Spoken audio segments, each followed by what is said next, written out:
আসসালামু আলাইকুম ওয়া রাহমাতুল্লাহি ওয়া বারাকাতুহু।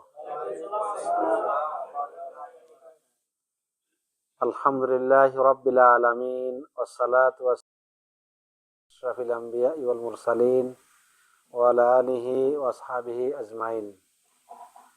আউযু বিল্লাহি মিনাশ শাইতানির রাজীম। বিসমিল্লাহির রহমানির রহিম। লাকাদ খালাকনাল ইনসানা ফি আহসানি তাকওয়িম সুম্মা রাদাদনাহু আসফালা সাফিলিন। সাদাকাল্লাহুল আযীম।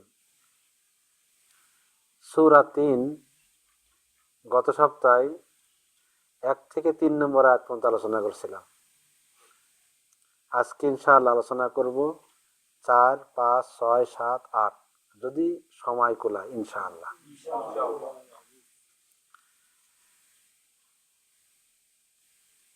তো ৪ নম্বর আয়াতে আল্লাহ তাআলা বলতেছেন, লাকাদ খালাকনাল ইনসানা ফি আহসানি তাকওয়িম।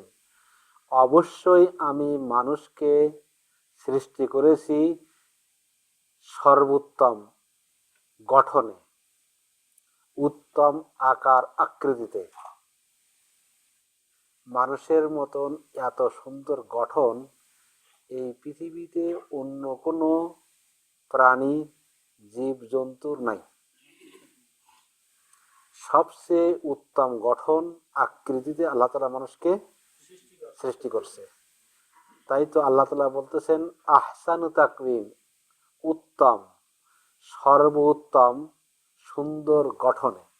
এখন মুফাসসিরিন কেরাম এই আহসানু তাকওয়িম এর অর্থটা বোঝাচ্ছেন এভাবেই যে আমি মানুষকে সর্বোত্তম কাঠামোয় সৃষ্টি করেছি। এর অনেকগুলো অর্থ হতে পারে। যেমন আল্লামা জালাল উদ্দিন মাহিল্লি তিনি বলতেছেন যে অর্থ হলো আমি মানব জাতিকে ভারসাম্যপূর্ণ আকৃতি সৃষ্টি করেছি। সুন্দর আকৃতি বলতে তিনি বোঝাচ্ছেন ভারসাম্যপূর্ণ। সেটা কি? মানুষের বিভিন্ন অঙ্গ প্রত্যঙ্গের একটা ভারসাম্য সম্পূর্ণ আছে। অঙ্গ প্রত্যঙ্গ জোড়ায় জোড়ায় দেখেন, 2টা হাত, 2টা পা, 2টা চোখ, তাই না? সব জোড়ায় জোড়ায় একটা ভারসাম্পন্ন আছে। কিন্তু অন্য প্রাণী দেখেন সেরকম আছে? এরকম কিন্তু ভারসাম্পন্ন নাই। কোন কোন মুফাসসিররা বলতেছেন এর অর্থ হলো আল্লাহ তাআলা প্রত্যেক প্রাণীকে সৃষ্টি করেছে মাথা নিচু করে। দুনিয়ার যত প্রাণী আছে দেখেন তাদের সৃষ্টি মাথা উপরে না নিচে? একমাত্র মানুষকে আমি সৃষ্টি করেছি মাথা উপরে। তারাও হাত দিয়ে খায়। অন্য কোনো প্রাণী হাত দিয়ে খায়? আছে দেখেন কল্পনা করে দেখেন অন্য কোনো প্রাণীর মাথা কিন্তু উঁচুই নয়, সোজা করা না। সমস্ত প্রাণী, যত প্রাণী আছে মাথা কিন্তু নিচে ঝুঁকে আছে। আল্লাহ তাআলা তাহলে এটা আমাদের দেখতে যে একটা সুন্দর গঠন, আর সুন্দর দেখেন আমাদের মাথা যদি গোজা থাকতো গরুর মতন, ভালো দেখা যেত। এই যে আহসানু তাকওয়িমের অর্থটা এটাই কিছু কিছু ওলামায়ে কেরাম বোঝাতে চাচ্ছেন। আবার কেউ কেউ বলতেছেন যে আল্লাহ তাআলা মানব জাতিকে পরিপূর্ণ আকল, আকল না বুঝছেন নাই, বিবেক, জ্ঞান, বোধ শক্তি, সাহিত্য চর্চা করার শক্তি, আপনি সুন্দর আকৃতি সৃষ্টি করেছে। তাহলে এই যে জ্ঞান শক্তি, বোধ শক্তি, বুঝ শক্তি, চিন্তা করার শক্তি, এগুলো কি অন্য কোনো প্রাণীর আছে? একমাত্র মানুষের আছে। তাই তো আল্লাহ বলছেন আহসানু তাকওয়িম, সুন্দর আকৃতি। বোঝা যাচ্ছে নাকি? আবার অনেক উলামায়ে কেরাম বলতেছেন মানুষকে সর্বোত্তম কাঠামোময় সৃষ্টি করার অর্থ হলো এই, তাকে এক উন্নত মানের দেহ দেওয়া হয়েছে। মানুষের মতন এত সুন্দর, এত উন্নত মানের দেহ অন্য কোনো প্রাণীর দেওয়া হয় নাই। অপর কোনো প্রাণীকে এইরূপ সুন্দর উন্নত মানের দেহ দেওয়া হয় নাই। দেহ তো দেওয়া হয়েছে, সেই সাথে তার চিন্তা শক্তি দেওয়া হয়েছে, মানুষ যেমন চিন্তা করতে পারে, অন্য কোনো প্রাণী চিন্তা করতে পারে? হ্যাঁ, পারে। দেখেন যে গরু আছে, গরু বিলে চড়ে, সে চিন্তা করে আসলে?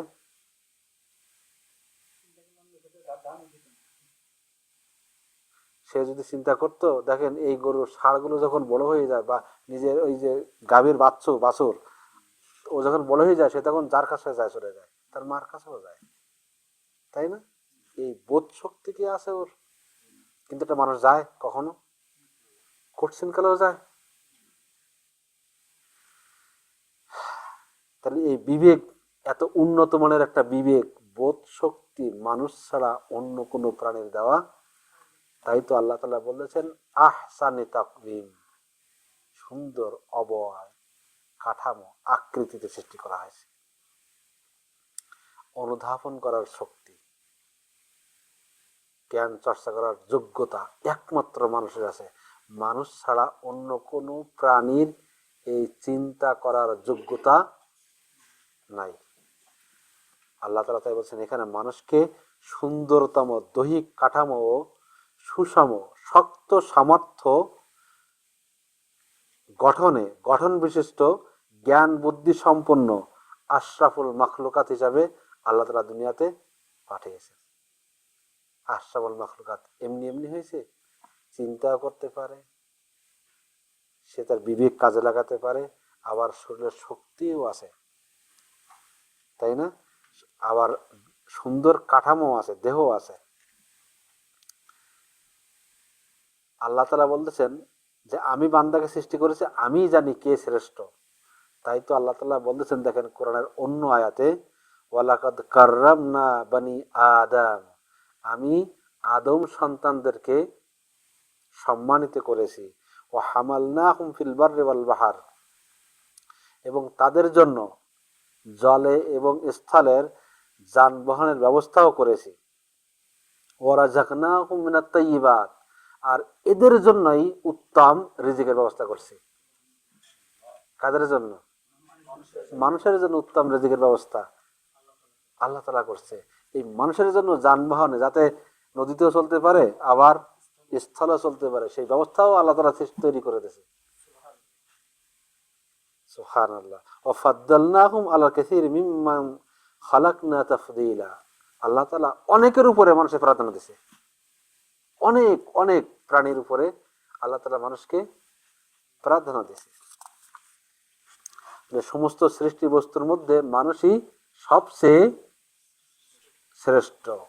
আল্লাহ তাআলা মানুষকে সমস্ত সৃষ্টি বস্তুর মধ্যে সর্বাধিক সুন্দর করেছেন। মানুষের মতন সুন্দর করে অন্য কোনো প্রাণী, অন্য কোনো জীব জন্তুকে আল্লাহ তাআলা পয়দা করেন নাই, সৃষ্টি করেন নাই। এখন মানুষ যে সবচেয়ে সুন্দর, একটা অকল্পনীয় একটা ঘটনা আছে। একটা ঘটনা বলবো। এই ঘটনাগুলো কোরআনে উল্লেখ হয়নি, বিভিন্ন কিতাবে উল্লেখ করছে। কিছু কিছু আলেম এই ঘটনাগুলো বলছে। এগুলো আবার আপনারা শুনে মনে করেন না যে এটা কোরআনে মনে হয় বর্ণিত হয়েছে, তা না। ঘটনাটা হলেই, ঈসা ইবনে মুসা হাশেমি খলিফা আবু জাফর মানসুরের একজন বিশেষ শাগিদ ছিল, একজন ওনার ওই যে পরিষদের একজন গুণী মানুষ ছিল। আর এই এই ঈসা ইবনে মুসা হাশেমি, সে তার স্ত্রীকে অত্যন্ত ভালোবাসত। তাই একদিনকে রাতের বেলায়, জ্যোৎস্না রাত, গরমের সময় যদি জ্যোৎস্না রাতে বসে বসে গল্প করতে মজা লাগে না? তা উনি তো ওনার স্ত্রীকে ভালোবাসে, আবার এই জ্যোৎস্না রাতে বাইরে বসে বোর সাথে গল্প করতেছে, চাঁদের আলো দেখতেছে, তার বউ অনেক সুন্দরী। তো বলতেছে, হাসি তামাশার ছলে উনি হাসতেছে আর বলতেছে, তুমি যদি চাঁদের থেকে সুন্দর না হয়, তাহলে আমি তোমার 3 তালাক দিলাম। আনতে তাহলে সালাসান, আমি তোমাকে 3 তালাক দিলাম। ইনলাম তাকুনি আহসান মিনাল কামার, তুমি যদি চাঁদের থেকে ওর সুন্দরী না হও, তাহলে তোমার 3 তালাক দিয়ে দিলাম আমি। কথা বোঝা গেছে নি? গল্প করতেছে বউর সাথে, আমরা সবাই করি, কিন্তু যাদের বউ আছে মোটামুটি ভালো সময় কাটাতে চায়, তারা দেখেন হয়তো রিসোর্টে যায় অথবা বাইরে কোনো জায়গায় যায়, কোনো সফরে যায়, কোথাও ঘুরতে যায়, গল্প করে বউর সাথে। তো উনি এরকম করতেছে, চাঁদ দেখতেছে আর বউকে দেখতেছে, বলতে তুমি যদি ওই চাঁদের থেকে যদি সুন্দর না হয় তাহলে তোমার তালাক দিলাম। কয় তালাক? তালাক হয়েছে নি? হ্যাঁ হ্যাঁ হ্যাঁ, চাঁদের থেকে যদি সুন্দরী না হও তালাক। এখন বউ বলতেছে তুমি তো তালাক দিছ, তাই হাসতে হাসতে দাও আর তামাশার ছলে দাও, তালাক তো হয়ে গেছে। আসলেই কথা, এটা সত্য কথা। আপনি যদি হাসতে হাসতে বউকে তালাক দেন, তালাক হয়ে যাবে, তালাকের কমতি হবে না, তালাক কিন্তু হয়ে যাবে। এই কথা শুনে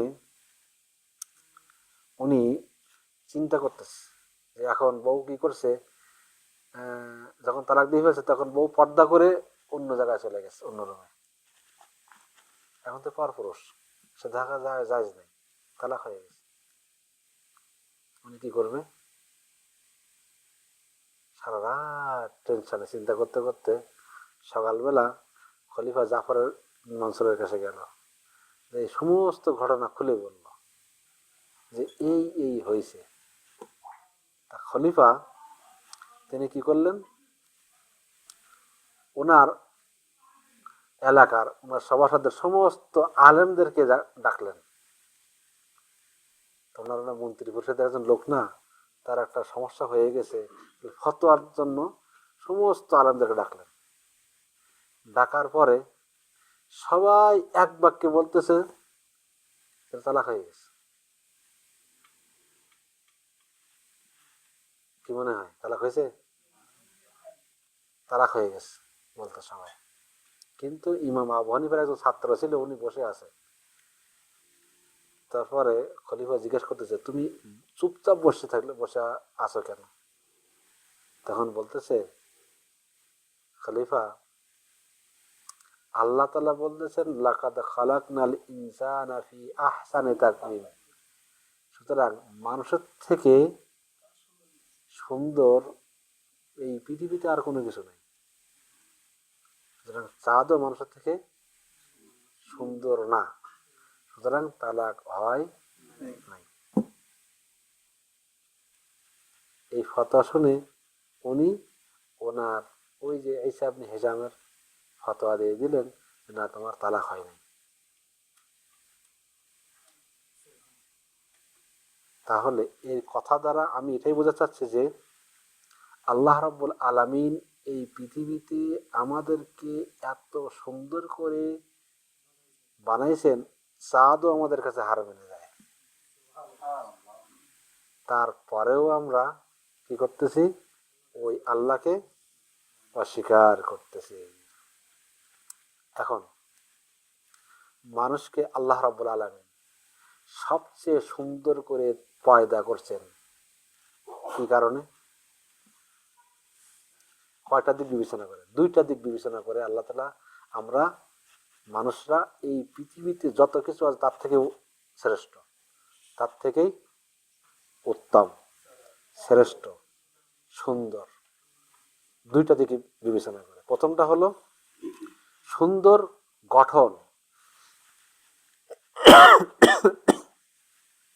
উন্নত রুচির খাদ্য অভ্যাস।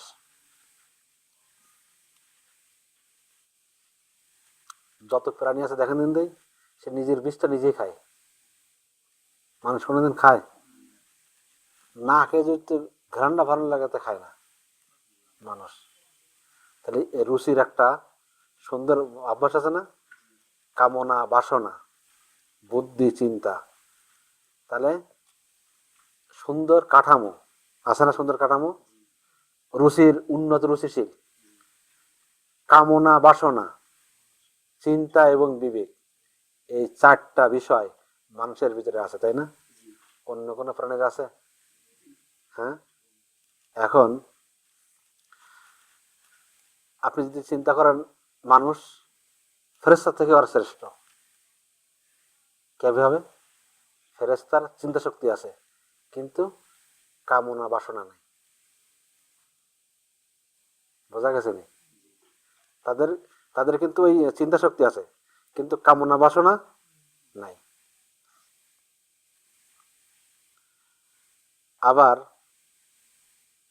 যাদের কামনা বাসনা আছে, চিন্তা শক্তি নাই, চতুষ্পদ জন্তু, ওদের কামনা বাসনা আছে না, কিন্তু কি চিন্তা করতে পারে ও?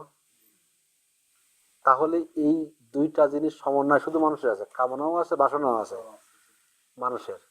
এই দিক থেকে মানুষ শ্রেষ্ঠ। 2 নম্বর কথা হলো ঈমান এবং সৎ কর্মশীলের দিক দিয়ে মানুষ শ্রেষ্ঠ। কিন্তু যারা কাফের, যারা মুশরিক, যারা আল্লাহ তাআলাকে মানে না, তারা এই মানুষ হিসাবে ফেরেশতার থেকে শ্রেষ্ঠ হয়েও পশুর থেকেও নিকৃষ্ট। কারণটা কি? কারণটা হলো তাদের ওই বিবেকটা পশু যেমন কাজে লাগাইতে পারে না, ও কাজে লাগাইতে পারে নাই। এই জন্য উনি ওই যে চতুষ্পদ জন্তু, সৃষ্টির সেরা আশরাফুল মাখলুকাত হওয়ার পরেও সে তার বিবেকটা কাজে লাগাইতে না পারার কারণে সে চতুষ্পদ জন্তু থেকেও নিকৃষ্ট। আর সে কথাটাই আল্লাহ তাআলা সূরা আরাফে বলতেছেন, দেখেন, তাই না?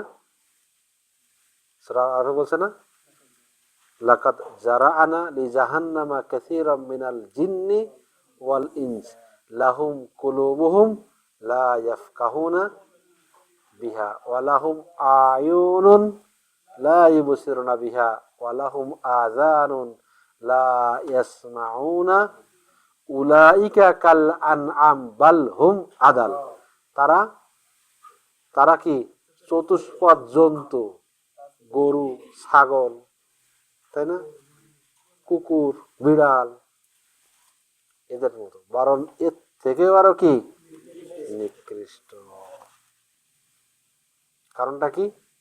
কারণটা হলো এই সকল মানুষেরা আল্লাহ রাব্বুল আলামিনের প্রেরিত চিরস্থায়ী একটা চিরকালীন একটা চিরন্তন সত্য দিন আছে না, এই দিনটাকে তারা আদর্শ হিসাবে মেনে নেয়নি।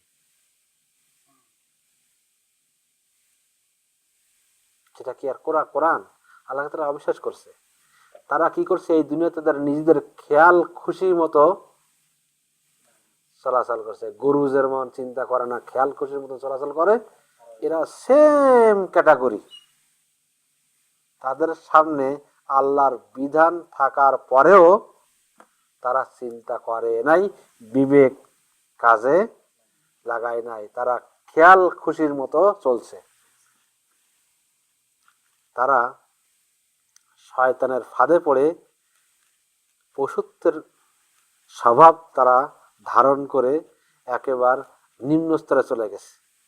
এমনকি গর্ব এবং অহংকারের কারণে তারা একেবারে এক সময় ছিল শ্রেষ্ঠ জাতি, তারা এখন একেবারে সর্বনিম্ন নিকৃষ্ট জিনিসে পরিণত হয়ে গেছে। যেমন ফেরাউন হয়ে গেছিল না?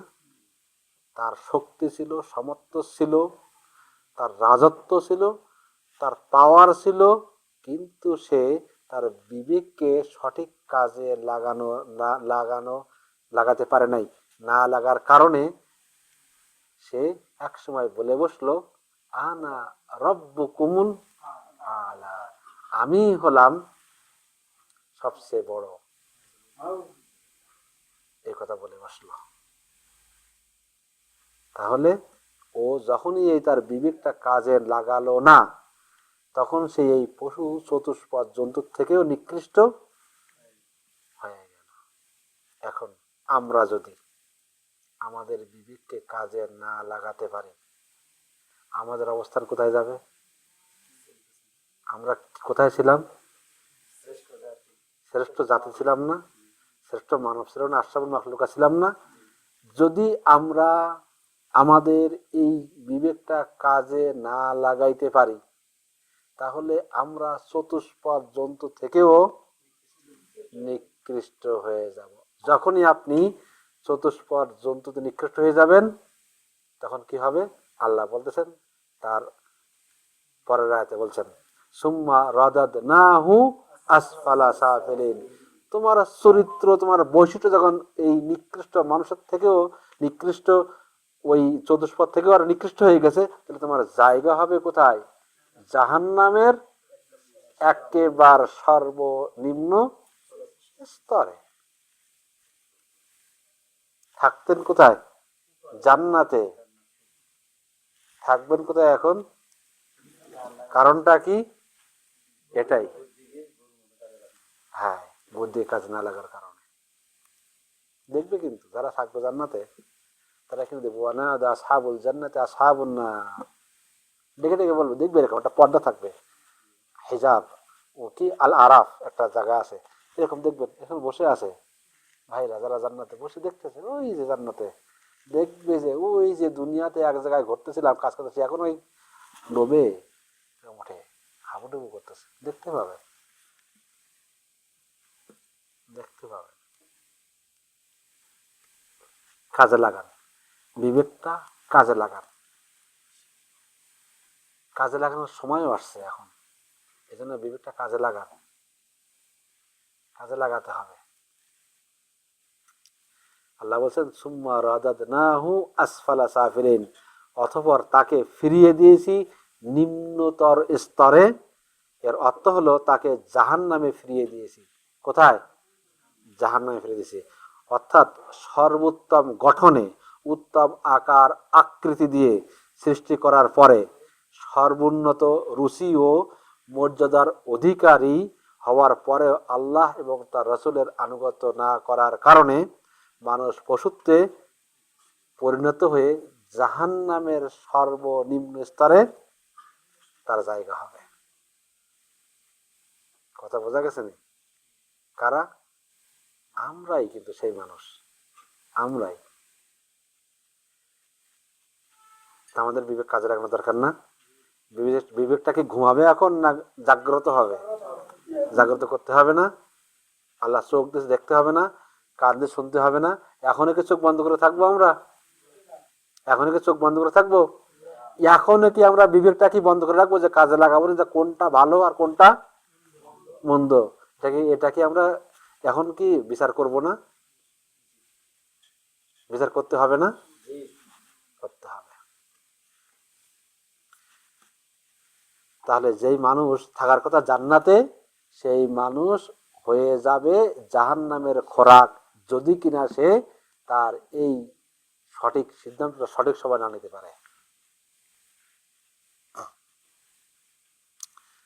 এই আয়াতের আরো একটা অর্থ হতে পারে, সেটা কি? আল্লাহ তাআলা মানুষকে দেখেন দৈহিক শক্তি দিচ্ছেন, তাই না? তাদের জ্ঞানও দিচ্ছেন, তাদের যৌবন দিচ্ছেন।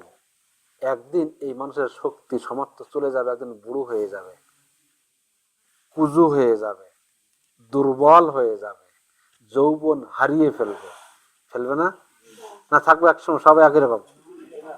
হ্যাঁ, সম্ভব আছে? না, হারিয়ে ফেলবে।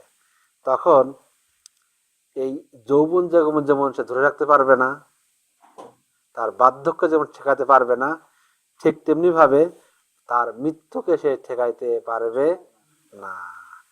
যদি সে মৃত্যুকে ঠেকাইতে না পারে আর সে যদি সঠিক পথে না থাকে, তাহলে তাকে জাহান্নামকেও ঠেকাইতে পারবে না। বুঝেন না এই কথা?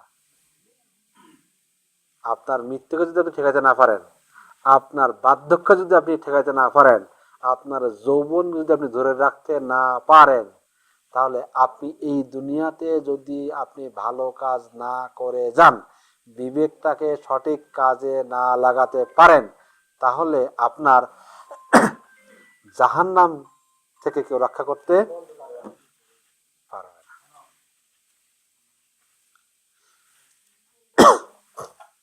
এই আয়াতের আরো একটা অর্থ আছে, অর্থটা হলো কি?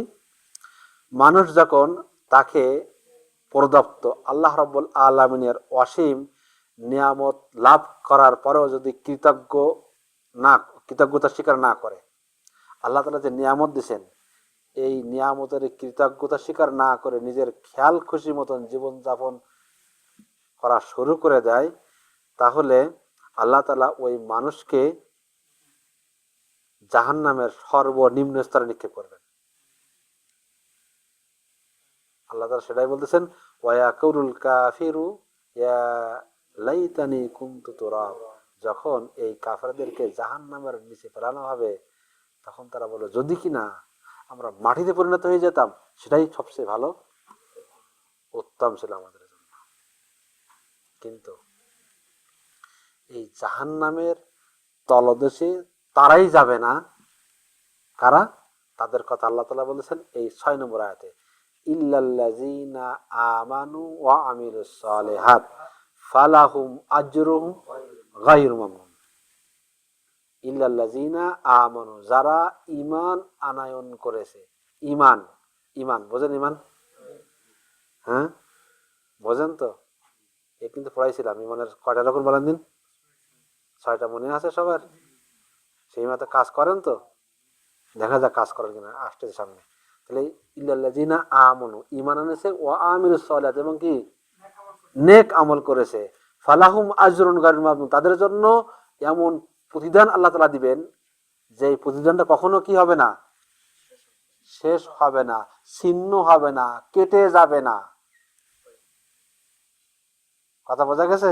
অর্থাৎ ওই ব্যক্তিগণ সর্বোচ্চ স্তর থেকে সর্বনিম্ন স্তরে পতিত হওয়া হয়ে জাহান্নামে নিক্ষিপ্ত হবে না, যারা আল্লাহ তাআলার উপরে ঈমান এনেছে এবং তার দেখানো পথে সৎ কর্ম করেছে।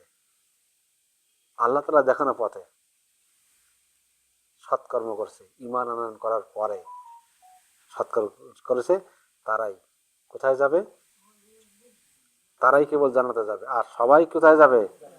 জাহান্নামে যাবে। সেই কথাগুলো আল্লাহ তাআলা দেখেন, ওই যে সূরা আসর পড়েছিলাম না, সেখানে আল্লাহ বলছে না, ইন্নাল ইনসানা লাফি খুসরিন, অবশ্যই মানুষ সবাই ক্ষতির ভিতরে আছে, ইল্লাল্লাযীনা আমানু ওয়া আমিলুস সালিহাত ওয়া তাওয়াসাউ বিল হাক্কি ওয়া তাওয়াসাউ বিস। তাহলে 4 ধরনের মানুষরা সবাই কোথায় যাবে? ক্ষতিগ্রস্তের ভিতরে আছে। বোঝা গেছে নি? আচ্ছা, যদি বোঝা থাকেন, তাহলে এরপরে আল্লাহ তাআলা বলছেন গায়রুন মামনুন, এর দ্বারা উদ্দেশ্য হলো গায়র মাকতু, এমন প্রতিদান আল্লাহ তাআলা দিবেন, যেই প্রতিদান কি হবে না? শেষ হয়ে যাবে না, কেটে যাবে না, বিচ্ছিন্ন হয়ে যাবে না। অফুরন্ত কর্মফল আল্লাহ রাব্বুল আলামিন তাদেরকে দিবেন। আবার কেউ কেউ বলতেছেন, এর অর্থ হলো মুমিন ব্যক্তির কোনো আমল ছাড়াই আল্লাহ রাব্বুল আলামিন তাদেরকে পুরস্কৃত করবেন। এটা আল্লাহ তাআলার নিছক রহমত। মুমিন ব্যক্তিদেরকে আল্লাহ রাব্বুল আলামিন তাদের কোনো আমল ছাড়াই তাদেরকে কি করবেন? তাদেরকে ওই প্রতিদান দিয়ে জান্নাত দিয়ে দিবেন। আবার কেউ কেউ বলতেছেন যে, এই যে উপকার করার পরে খোটা দেয় না, তোর আমি জাকাতের টাকা দিছিলাম, আর তুই এখন আমার কথা শুনিস না, আছে না? এই যে খোটা দানকারী হবে না, খোটা দানকারী। আবার এই যে গায়রু মামনুন, তার মানে অর্থ হলো কি, অনেক মুফাসসির কেরাম বলতেছেন যে মানুষ যৌবনের সময় ভালো ভালো কাজ করে না, না খারাপ কাজ করে? খারাপ কাজও করে, কিন্তু হ্যাঁ, এই যে আল্লাহ তাআলা তার আরশের ছায়া ধরে 7 শ্রেণীর মানুষের ছায়া দেবেন, তাই না? তার ভিতরে একজন কারা? শাবুন নাশাত, এই যে যুবক, তাই না? কিয়ামতের দিন আপনার যৌবনের ইবাদতের হিসাবটা আগে নিবে আল্লাহ তাআলা, তারপরে সামনে পা ফেলা দেবেন, 5টা জবাব দিবেন, তারপরে সামনে বাড়াবেন। প্রথমটা হলো কি, আপনার যৌবনটা কোন পথে, বুঝেন? তাহলে এই যে যৌবনের কালে মুমিন ব্যক্তির যে আমল করত, বৃদ্ধ বয়সে দুর্বলতার কারণে সেই আমলগুলো করতে পারে না। পারে? অনেক যুবক আছে, এখন দেখেন অনেক ভাই আছে, এখন মানে 15 দিন 1 খতম কোরআন পড়ে, বয়স বৃদ্ধ হয়ে দেখতে পায় না। বছরে এক খাতে কোরআন পড়তে পারে না, তাই না? বৃদ্ধ বয়সে রোজা রাখতে পারে না ঠিক মতন, মসজিদে যাইতে পারে না ঠিক মতন। কিন্তু যারা যুবক তারা মসজিদে যাচ্ছে, কোরআন তেলাওয়াত করতেছে, রোজা রাখতেছে, নফল রোজা রাখে, সুন্নত রোজা রাখে, ফরজ রোজা রাখে, ভালো কাজ না এগুলো? এই যৌবন বয়সে যে আমলগুলো করত, বৃদ্ধ হওয়ার কারণে, বার্ধক্যে পৌঁছানোর কারণে, তার যে দুর্বলতার কারণে যে এই যে আমলগুলো করতে পারতেছে না, আল্লাহ রসুল বলতেছেন যৌবনে যে আমলগুলো করত, বৃদ্ধ বয়সে এইগুলো করতে না পারলেও তাকে ওই সবটা দেওয়া হবে, কারণ সে যৌবনে করত যৌবনকালে। এখন আমরা যারা এই যৌবনকালটা অন্যায় পথে চালাচ্ছি, তাদের কি হবে? যারা চিন্তা করতেছি যে এখান 2-5 বছর যাক, বিয়ে শাদী করি, বয়স 50 হয়ে যাক, তারপরে মসজিদে বসবো আর রোজা রাখবো আর নামাজ পড়বো, তাদের অবস্থা কি হবে? বুঝতে পারতেছেন আমার কথাটা? তাহলে ইবাদত শুরু কখন থেকে করতে হবে? যৌবনকাল থেকে, শুরু থেকে, জীবনের প্রথম থেকে। জন্য আপনার এই ইবাদতটা, আপনি বয়স হয়ে গেছে, বৃদ্ধ হয়ে গেছেন, আপনি হাসপাতালের বেডে পড়ে আছেন, তারপরেও আল্লাহ তাআলা আপনার আমল নামা, ওই যে প্রতি বৃহস্পতি রোজা রাখতেন, ওই আমল নামা লিখতে থাকবে। রাখতে পারতেছেন রোজা, এখন হাসপাতালের বেডে আছেন, শুয়ে আছেন, পরেও কি ওই সবটা পেতে থাকবেন আপনি। আর যদি এই ইবাদতটা না করে থাকেন, ওই যে টাঙ্কি মারেন মেয়েদের সাথে, কি করবেন তাহলে? কন দেখি। হ্যাঁ, আপনারা ভালো মানুষ তো, অনেক ভাই আছে দেখবেন যে এখন সন্ধ্যাবেলায় যাবে, এবার মোবাইল টেনে বসবে, এবার কোন জায়গায় কোন নাম্বার আছে, এবার বসে বসে কল করা শুরু করবে। খুব ভালো মানুষ, কত দুনিয়ার কত মানুষ, আর তার কাছে সব নাম্বার আছে, কল করতেছে, কথা বলতেছে। ফালাহুম আজরুন গায়রু মামনুন, তাদের জন্য রয়েছে অবিচ্ছিন্ন পুরস্কার। আল্লাহ তাআলা তাই বলতেছেন, ইন্নাল্লাযিনা আমানু ওয়া আমিলুস সালিহাত ইয়াহদিহিম রাব্বুহুম বিঈমানিহিম। আল্লাহ তাআলা তাদেরকে হিদায়াত করেছে কি দ্বারা? হ্যাঁ, ঈমান দ্বারা। তাজরি মিন তাহতিহিল আনহার, তাদের জন্য রয়েছে জান্নাত। এই জান্নাত এমন একটা জান্নাত, এই জান্নাতের তলদেশ দিয়ে কি হয়েছে? নহর, নহর, নহর। বুঝছেন নাই? কীভাবে বোঝায় এই নহরগুলো?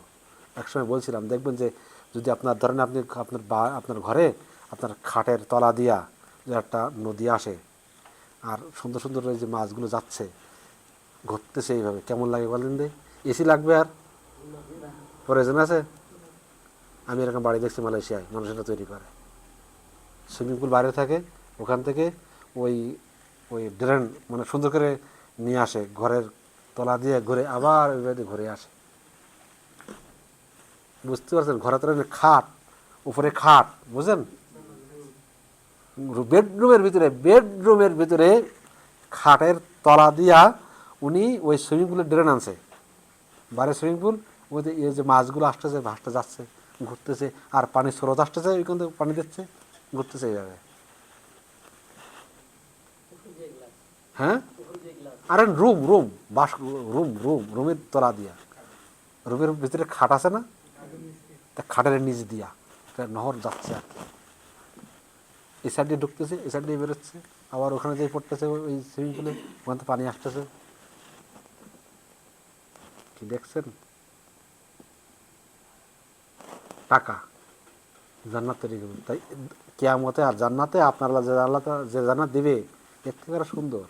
এক সাইড দিয়ে এক নদী দিয়ে মধু আসবে, আরেকটা দিয়ে ওই যে দুধ আসবে, আরেকটা দিয়ে দেখেন এই যে এই কি মধু আসবে, একটা মোহনা তৈরি হচ্ছে, ওখানে মেশকো, একটা দিয়ে মেশকো আম্বরের ঘ্রাণ আসবে, একটা জায়গায় ওই মোহনা, বোঝেন না মোহনা, গরু এক জায়গায় তৈরি হয়েছে, সম্মিলিত হয়ে ওই যে পানি একটা হাউজে কাউসারের পানি পান করবেন, দেখবেন যে কি ঠান্ডা হয়ে যাবে, আপনি 33 বছরের যুবকে পরিণত হয়ে যাবেন। জান্নাতে চলে যাওয়ার সময় 33। ওই যে সূরা কিসে? সূরা আল ওয়াকিয়াতে আছে। এই জন্য মূল হলো কি? ইমান। ইমান আর আমল, সঠিক আমল। যার ইমান ঠিক আছে তার আমল সঠিক আমল হবে। যদি আপনি দেখেন কোনো বান্দার আমলের ত্রুটি আছে, বুঝবেন তার ইমানের ত্রুটি আছে। বোঝা যায় নাই? আরো বলবো নাকি? যদি কোনো বান্দার আমল ভালো না হয়, সে যতই বলুক আমি টাটকা মুমিন, আল্লাহরে বিশ্বাস করি, ওর ইমানের ঘাটতি আছে। যে আল্লাহরে বিশ্বাস করে, যে পরকালের বিশ্বাস করে, যে রাসূলের বিশ্বাস করে, সে তার দ্বারা অন্যায় কাজ হওয়া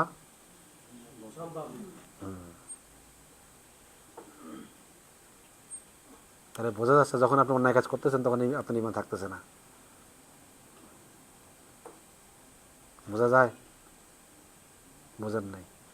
আপনি জান্নাতে যাওয়ার আশাও করেন, আর ওদিকে জাহান্নামে যাওয়ার জন্য আল্লাহ তাআলা বলতেছেন যে এই কাজগুলো করলে তুমি জাহান্নামে যাবা, সেই কাজগুলো করতেছেন। তাহলে আল্লাহর বিশ্বাস করতেছেন আপনি? আল্লাহ যদি বিশ্বাস করতেন তাহলে আল্লাহর অর্ডারটা মানতেন, তাই না? মানি না। আল্লাহ রাসূল বলতেছে, দেখেন, ইজা মারিদা আল আবদু আও সাফারা কুতিবা লাহু মিসলু মা কানা ইয়ামালু মুকিমান সহিহান। বান্দা যখন অসুস্থ হয় অথবা সফরে থাকে, তখন তার জন্য সেই আমলের সওয়াব লেখা হয় যে আমল সে স্বগৃহে ভালো অবস্থায় করত।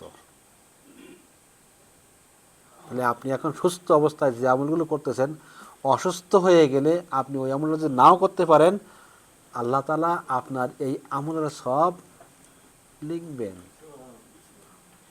এর থেকে সহজ জান্নাতে যাওয়ার উপায় আছে? আর তারপরেও আমরা চাই না আসলে জান্নাতে যেতে, চাই না। চাইলে একটু আমল করতাম। এরপর আল্লাহ বলছেন, ফামা ইউকাজ্জিবুকা বা'দু বিদ্দিন। কাজেই হে মানুষ, এর পরেও কোন বস্তু তোমাকে এই কিয়ামতকে অস্বীকার করাচ্ছে? এত সুন্দর বয়ান করার পরে আল্লাহ তাআলা সব ধরে দেখা দিচ্ছেন, এই এই এই তারপরেও কোন জিনিসে, কিসের কারণে তুমি পরকালকে কি অস্বীকার করতেছ? কিসের কারণে? এখানে দেখেন, ফা মা, মা একটা কথা আছে, মা আরবি হরফ, ফা মা, মা দুইটা অর্থ দিতে পারে। একটা হলো মা মাসদারিয়া, আর একটা হলো মা মৌসুলিয়া। মাসদারিয়া মাসদার, তার উৎপত্তিগত স্থান, ওর অর্থ হলো যখন দেবে মাসদারিয়া তখন অর্থ হবে মা ফামা ইয়াহমিলুকা আলা আন তুকাজ্জিবা বিল বা'থ ওয়াল জাযা। কোন বস্তু তোমাকে কিয়ামত এবং বিচার দিবস সম্পর্কে মিথ্যারোপ করতেছে? কোন বস্তু? আর যদি মা মৌসুলিয়া, মৌসুল, আল্লাজি অর্থ দেয়, তাহলে এর অর্থ হবে ফামা ইউকাজ্জিবুকা আইয়ুহার রাসূলু বা'দা হাযাল বায়ানু বিদ্দীন। বিচার দিবস সম্পর্কে এই বক্তব্যের পরে হে রাসূল, কে তোমাকে মিথ্যা সাব্যস্ত করবে? রাসূল তো এই পরকাল সম্পর্কে বক্তব্য দিল না। তো এই যে বক্তব্য রাসূল দিল, যারা শুনছে, এই বক্তব্য শোনার পরে কে তোমাকে বলবে যে তুমি মিথ্যা নবী? বলতে পারবে? যদি সে তার বিবেকটা খাটায়। তাহলে আল্লাহ তাআলা দেখেন, আল্লাহ তাআলা মানুষকে তৈরি করছে তার নিজের দেহের, প্রত্যেক মানুষ নিজের দেহের ভালো মন্দ এবং কর্মের সফলতা এবং বিফলতা, জীবনের উত্থান পতনের দৃশ্য স্বচক্ষে দেখতেছে মানুষ, তাই না?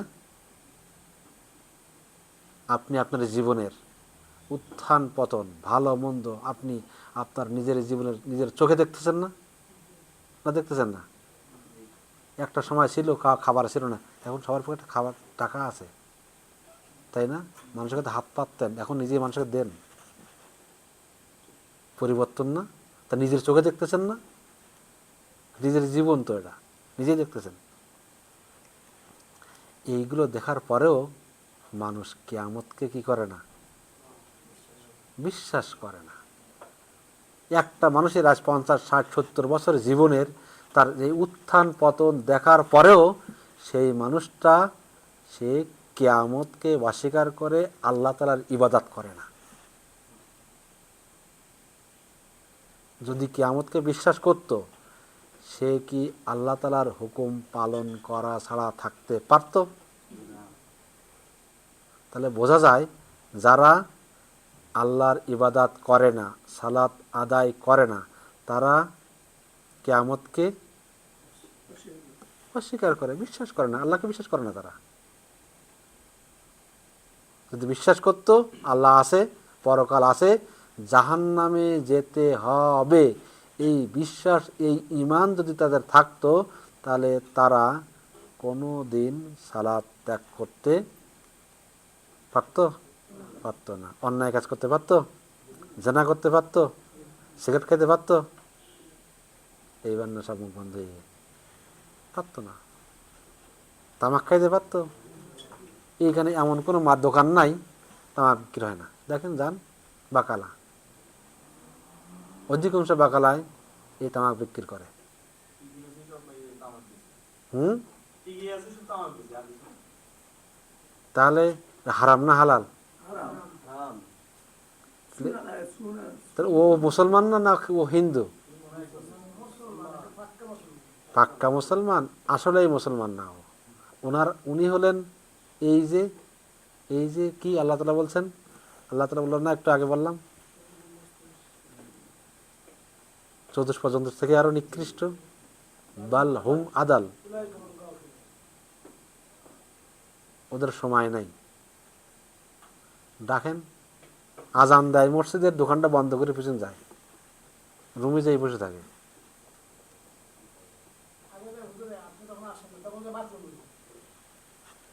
আল্লাহ এদের হেদায়েত করুক।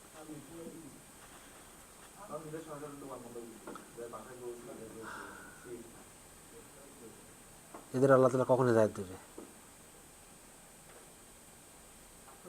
এরা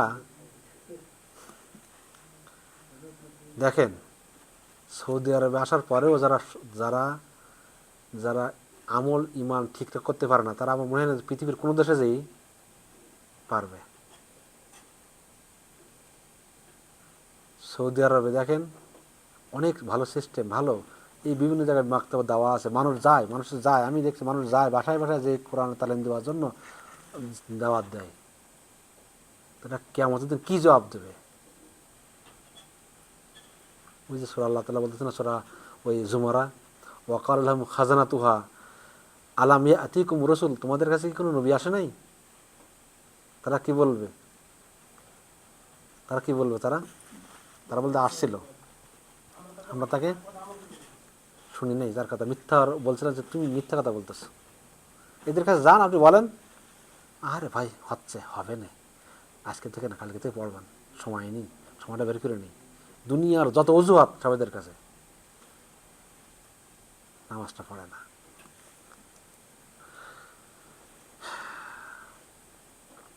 ফামা ইউকাজ্জিবুকা বা'দু বিদ্দীন, কোন বস্তু তোমাকে এই কিয়ামত সম্পর্কে কি অস্বীকার করালো? অনেক ওলামায়ে কেরাম বলতেছেন এখানে উদ্দেশ্য হলো কাফেরের উদ্দেশ্য, অর্থাৎ আল্লাহ, হে কাফের, আল্লাহ তাআলার এত কুদরত দেখার পরেও কিসে তোমাকে কিয়ামত সম্পর্কে অস্বীকার করতে বাধ্য করলো? তারা কাফের, তারা কিন্তু কিয়ামতকে বিশ্বাস করে না।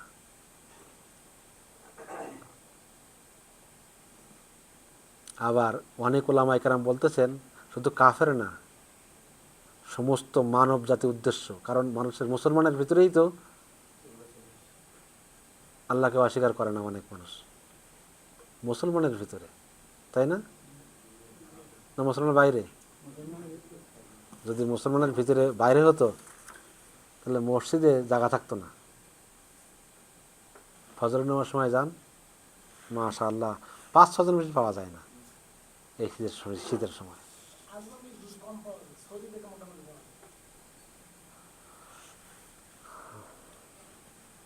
আজনবী का सऊदी हो, সবাই যখন মুসলমান দাবি করি, যাইতে হবে সালাতে। আর যদি মুসলমান না, আমি মুসলমানও না, খ্রিস্টানও না, হিন্দিও না, আমি ইয়াও না তাও না, তাহলে তোমার জন্য।